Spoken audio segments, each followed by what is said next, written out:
Bienvenidos. Noches de escalofrío. Apaga la luz y escucha con cuidado.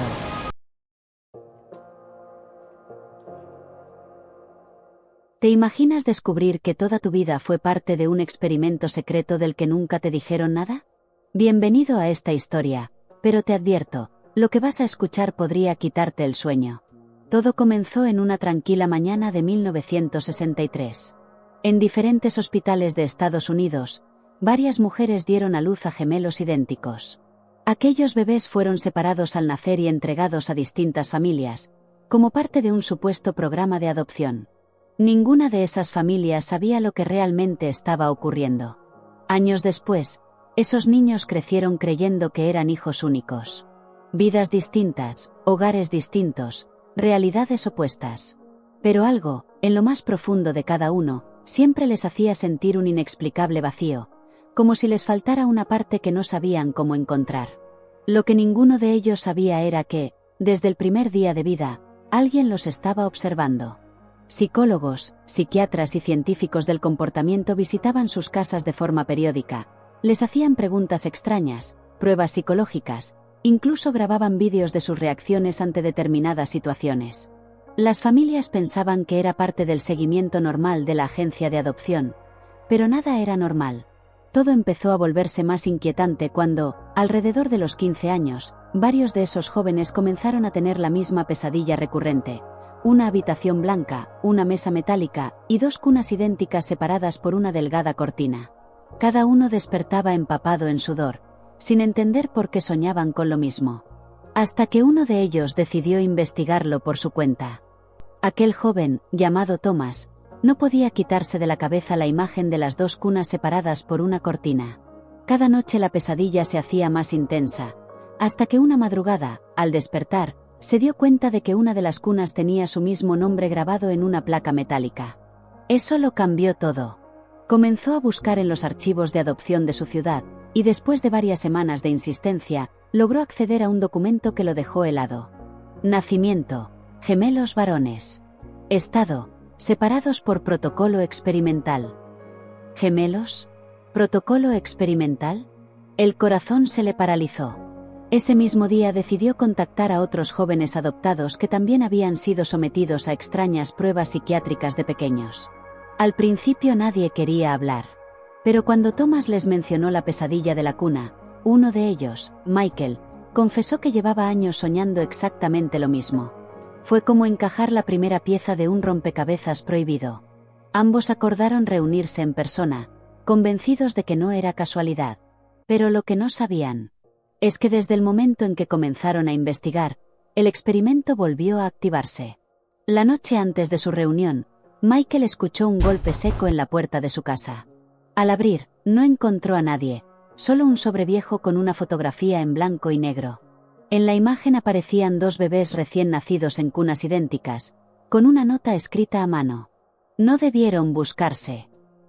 El sobre cayó de las manos de Michael.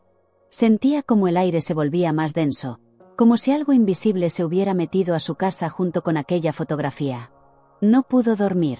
A la mañana siguiente, llegó al lugar de la reunión con Thomas, un pequeño café en las afueras de la ciudad. Los dos se reconocieron al instante, como si se hubieran visto antes, aunque era la primera vez que se encontraban. Después de intercambiar miradas nerviosas, Thomas sacó los documentos de adopción que había conseguido. Michael, temblando, colocó la fotografía sobre la mesa. Los dos quedaron en silencio. De pronto, una anciana que estaba sentada en la mesa de al lado se acercó lentamente. «Perdonen, no pude evitar escuchar», dijo con voz áspera. «Ustedes no deberían hablar de eso aquí». Thomas la miró confundido. «¿Conoce algo sobre este experimento?». La anciana bajó la mirada y murmuró: «Yo trabajaba en la antigua unidad psiquiátrica Bloomfield. Ahí fue donde comenzó todo. Y si siguen indagando, encontrarán algo que no deberían ver». Antes de que pudieran preguntarle más, la mujer se levantó y dejó caer un pequeño llavero sobre la mesa. Un llavero de metal con las iniciales BPE grabadas. Thomas lo tomó. En ese momento sintió un escalofrío recorrerle toda la columna. En la parte trasera del llavero había una fecha. 12/11/1963. La fecha exacta de su nacimiento. Thomas y Michael se quedaron paralizados al ver la fecha grabada. Ese llavero no podía ser una coincidencia. Alguien estaba dejándoles pistas intencionalmente. Sin perder más tiempo, decidieron ir ese mismo día a lo que alguna vez fue la unidad psiquiátrica Bloomfield. El edificio había sido abandonado hacía décadas, rodeado por un viejo cercado oxidado y cubierto por maleza salvaje. Cuando cruzaron el portón principal, sintieron un olor rancio y húmedo, como si el tiempo se hubiese detenido ahí dentro. Las puertas estaban selladas con cadenas, pero una de las ventanas laterales tenía el cristal roto. Entraron con cuidado, iluminando con una linterna el pasillo principal. Las paredes estaban cubiertas de manchas oscuras, y las baldosas crujían bajo sus pies. Al final del pasillo, vieron una puerta de metal con las mismas iniciales del llavero, BPE. Thomas tragó saliva. El llavero encajó perfectamente en la cerradura. Cuando la puerta se abrió, una corriente de aire gélido los golpeó de frente. Y una serie de archivadores metálicos apareció ante ellos, alineados como en un antiguo laboratorio. Sobre una de las mesas había un viejo proyector encendido, parpadeando. Sin tocar nada, ambas pantallas se iluminaron solas y comenzaron a reproducir un vídeo. En la grabación se veía una sala blanca, y dos cunas separadas por una cortina.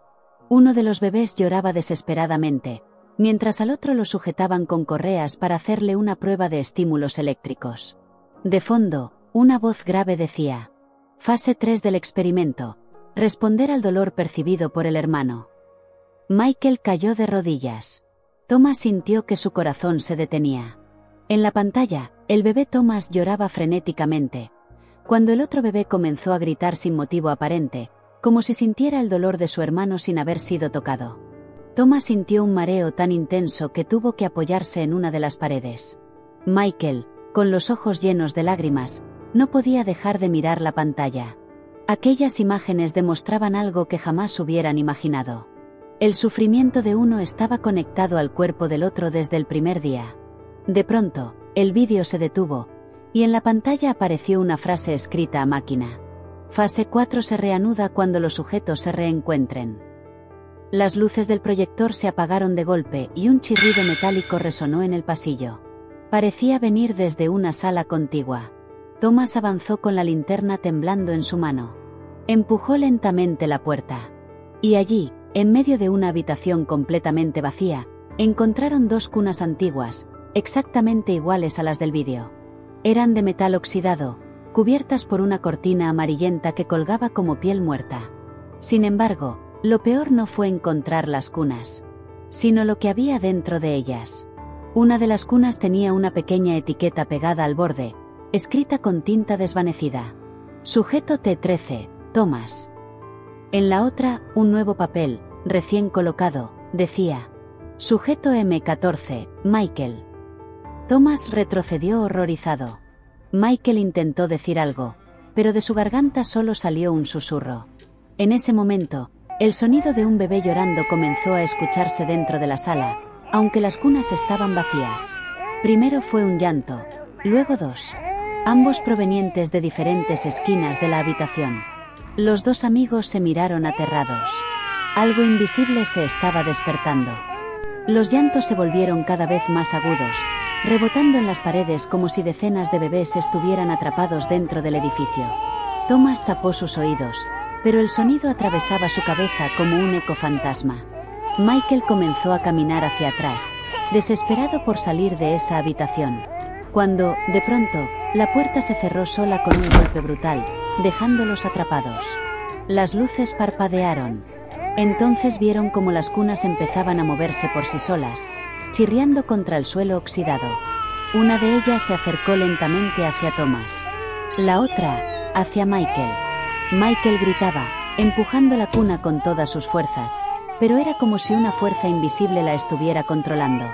Thomas miró hacia la pared, donde colgaba un viejo espejo roto. Durante un instante, en el reflejo, no vio a dos hombres adultos, sino a dos bebés, tumbados en cunas, conectados por cables y sensores. El espejo se resquebrajó aún más y una frase apareció escrita, como si alguien la estuviera grabando desde el otro lado. Lo que se separa, siempre se vuelve a unir. Michael comenzó a sangrar por la nariz. Cayó de rodillas, sujetándose la cabeza con ambas manos. Thomas corrió hacia él, intentando sacarlo de la habitación, pero apenas lo tocó. Una descarga eléctrica invisible sacudió a ambos al mismo tiempo. Sus cuerpos se arquearon por el dolor, igual que en el vídeo. El experimento había comenzado de nuevo. Ambos cayeron al suelo, jadeando, mientras el llanto de los bebés se transformaba en un sonido distorsionado, casi inhumano. Las cunas se detuvieron de repente, como si aquella presencia quisiera observar lo que estaba ocurriendo. Michael, con la mirada perdida, logró susurrar: «Nos están sincronizando otra vez». Thomas lo tomó del brazo y con todas sus fuerzas lo levantó. Tenían que salir de esa sala antes de que el experimento alcanzara la fase final. Corrieron hacia la puerta, pero estaba completamente sellada. En el suelo, apareció una antigua tarjeta de identificación, como si hubiera caído del techo. Thomas la recogió. En ella se leía: Dr. Lawrence Grayson, director del programa de pareamiento genético, BPE. En la parte trasera había una dirección escrita a mano. Una vieja casa en las afueras de la ciudad. Y una nota: en caso de reactivación, destruir los archivos en el sótano. «Debe haber otra salida», dijo Thomas, con la voz entrecortada. Michael señaló una rejilla de ventilación en la parte alta de la pared. Era estrecha, pero suficiente para salir arrastrándose. Mientras desmontaban la rejilla, las cunas comenzaron a moverse de nuevo, esta vez a gran velocidad, como si quisieran impedirles escapar. Thomas empujó a Michael hacia el interior del conducto y subió enseguida. Justo cuando cerró la rejilla desde dentro, la cuna chocó violentamente contra la pared, dejando un estruendo infernal. Se arrastraron por el angosto túnel, respirando polvo y óxido, hasta que finalmente salieron al exterior. Aún temblando, vieron cómo el edificio permanecía en silencio, sin ningún indicio de lo que había sucedido dentro. Thomas apretó con fuerza la tarjeta del doctor. «Tenemos que ir a esa dirección», dijo, mirando a Michael con el rostro pálido. «Si no detenemos esto, seguirán con otros gemelos». Michael asintió, pero, por un instante, sus ojos se oscurecieron, como si otra presencia estuviera mirando a través de él. El camino hacia la vieja casa del Dr. Grayson fue silencioso y tenso. Ninguno de los dos se atrevía a hablar, pero Thomas notaba que algo en Michael había cambiado desde que salieron del edificio. Cuando llegaron, encontraron una casona victoriana casi en ruinas, rodeada por un bosque espeso. Las ventanas estaban tapadas con tablones y la puerta principal estaba cubierta por símbolos extraños tallados en la madera, como si alguien hubiera intentado sellar algo dentro. Thomas empujó la puerta y ésta se abrió lentamente, dejando escapar un aire frío que olía a polvo y formol. Entraron. En las paredes había antiguas fotografías enmarcadas, médicos con batas blancas posando frente a cunas idénticas, bebés conectados con cables, e incluso había una imagen desgastada donde Thomas y Michael aparecían juntos, pero recién nacidos. Aquello confirmaba lo impensable. Este lugar era el centro de operaciones del experimento. Avanzaron hacia el sótano guiados por una escalera estrecha y cubierta de telarañas. Al llegar al fondo, encontraron una enorme puerta de acero, reforzada con barras de hierro. Thomas colocó la tarjeta del doctor sobre un viejo lector empotrado en la pared. El sistema emitió un pitido, y la puerta se abrió, revelando una enorme sala subterránea. Estanterías llenas de archivos clasificados, tubos de ensayo llenos de líquido oscuro, y, en el centro, un gigantesco panel con luces parpadeando. En una mesa había un registro abierto. El título decía: Fase 4, Protocolo de Reunificación. Activar cuando ambos sujetos tomen conciencia del vínculo. Thomas pasó las páginas con manos temblorosas. En la última hoja se leía: una vez iniciada la fase 4, uno de los gemelos será absorbido por el otro, para restablecer la unidad original. Thomas levantó la mirada. Y vio que Michael ya no estaba de pie. Estaba detrás de él, con los ojos completamente negros, sonriendo de una forma que no era humana. Thomas retrocedió instintivamente, con el corazón golpeándole el pecho. Michael, susurró, esperando una respuesta. Pero lo que tenía delante ya no era su amigo. Michael dio un paso hacia él, y la sala entera pareció oscurecerse en un solo parpadeo. Su voz salió distorsionada, como si hablara más de una persona al mismo tiempo. El vínculo nunca debió romperse. Ahora debemos volver a ser uno. Thomas gritó y salió corriendo hacia los estantes, derribando carpetas y frascos de vidrio mientras intentaba encontrar una salida. De pronto, el panel central comenzó a emitir un pitido agudo. En la pantalla apareció una cuenta regresiva. 00, 59, 00, 58, 12 y 57. No pienso ser parte de esto. Corrió hacia una caja de fusibles cercana y la golpeó con una barra metálica. Las luces explotaron, envolviendo la sala en una penumbra roja. Michael, o lo que fuera esa cosa, se acercaba lentamente, con la cabeza inclinada y los tendones del cuello marcándose bajo la piel. Thomas vio, al final del pasillo, una puerta secundaria metálica con una rueda giratoria. Abrió la puerta de golpe y entró en lo que parecía ser una cámara de aislamiento. Dentro había una sola cuna, idéntica a las otras, y un gran espejo unidireccional frente a ella. En el espejo, Thomas no veía a un adulto. Veía a un bebé llorando desconsolado en una cuna, extendiendo sus manos hacia él. De pronto, los llantos se mezclaron con un grito desgarrador detrás de la puerta. Michael estaba intentando entrar. Thomas miró a la cuna, luego al espejo. Tenía que decidir, cerrar la cámara desde dentro y quedar atrapado, o salir y enfrentarse a aquello que venía por él.